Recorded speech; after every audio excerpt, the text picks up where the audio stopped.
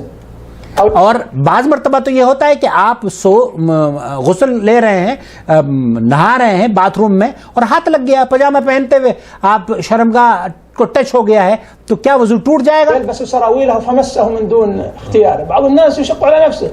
بہت سے لوگ ہیں جو اس مشقت میں یا اس پریشانی میں مبتلا ہو جاتے ہیں، اور وہ شلوار پہنتے وقت یا انڈرویئر پہنتے وقت اگر شرمگاہ کو چھو گیا ہے ان کا ہاتھ، تو پھر سے وضو کرنے کے لیے وہ جاتے ہیں. يذهب ويغتسل من جديد. يذهب ويغتسل من جدید، وہ پھر دوبارہ سے وضو کے لیے جاتے ہیں.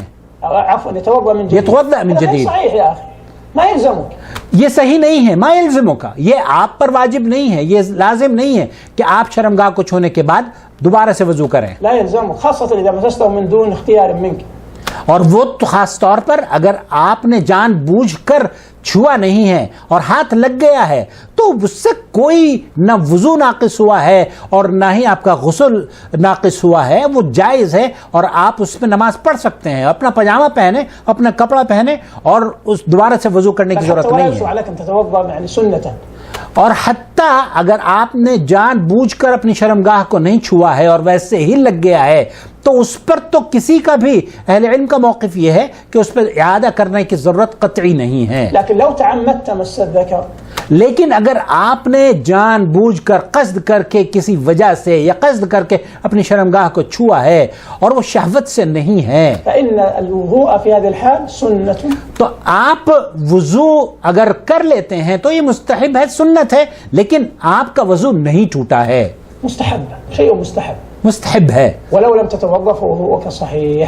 اگر وضو نہیں کریں گے آپ تب بھی وضو کا صحیح، پھر بھی آپ کا وضو صحیح ہے. هذا صح الاقوال في المسألة. طبعا من العلماء من يرى وجوب الوضوء مطلقا اخذا بعموم الحديث الاول من مس ذكر. بہت سے علماء کا موقف تو یہ ہے کہ شرمگاہ پہ ہاتھ لگ گیا، چاہے وہ عورت ہو یا مرد، وضو جاتی رہی، کیونکہ انہوں نے وہ صحیح مسلم کی حدیث کو دلیل بنایا ہے. قالوا هذا امر والامر يدل على الوجوب فدل على انه من نواقض الوضوء. کیونکہ اس حدیث میں امر ہے، لیکن هم اخذ بحديث طلق بن علي قال لا انما هو بضعة منه قال لا.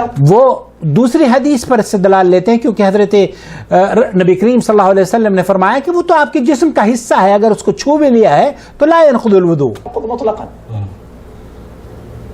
وبعضهم قال ان كان المس بشهوة فينقض. اور بہت سارے علماء جس میں سے شیخ محمد بن صالح العثیمین بھی ہیں، وہ یہ کہتے ہیں کہ اگر شہوت سے آپ نے چھوا ہے تب وضو ٹوٹے گا، ورنہ نہیں. وعليه يحمل حديث من مس ذكره فليتوضا، وان كان بغير شهوة فلا ينقض، ويحمل عليه طلق بن علي. جی، وهذا قول ايضا يعني له وجاهه، لكن ارجح الاقوال هو القول الرابع الذي اشرت اليه، وهو ان مس الذكر. جو ارجح قول شیخ فرما رہے ہیں وہ یہ ہے کہ اگر آپ کا شرمگاہ آپ نے چھو لی ہے تو وضو نہیں ٹوٹا ہے، واجب نہیں ہے کہ آپ وضو کریں، لیکن اگر کر لیتے ہیں تو مستحب ہے، کر لیں، کوئی حرج نہیں ہے، لیکن واجب نہیں ہے. اگر آپ نہ کریں اور نماز پڑھ لیں تو وہ صحیح ہے. او القبل او الدبر هو الوضوء منه سنة. وضوء منه سنة ليس بواجب، مستحب ولا ہے. ينقض الوضوء. ومن هذا ايضا ناخذ ان تغسيل الام. اسی طریقے سے وہ مائیں جو اپنے بچوں کے پیمپرز بدلتی ہیں یا ان کی شرمگاہوں کو دھلاتی ہیں، انہیں سنجا کراتی ہیں، وہ بہنیں جو اپنے بھائیوں کی، چھوٹے بھائیوں کی شرمگاہ کو دھلاتی ہیں، یا وہ والدین یا وہ مرد حضرات جو بچے ہیں جن کے گھروں میں اور وہ اپنی بیویوں کی مدد کرتے ہیں اور اپنے بچوں کی پیمپرز چینج کرتے ہیں یا ان کی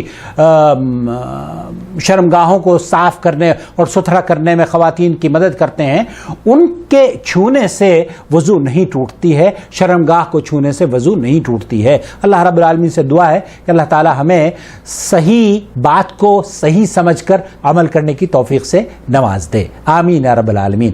والسلام علیکم ورحمۃ اللہ وبرکاتہ.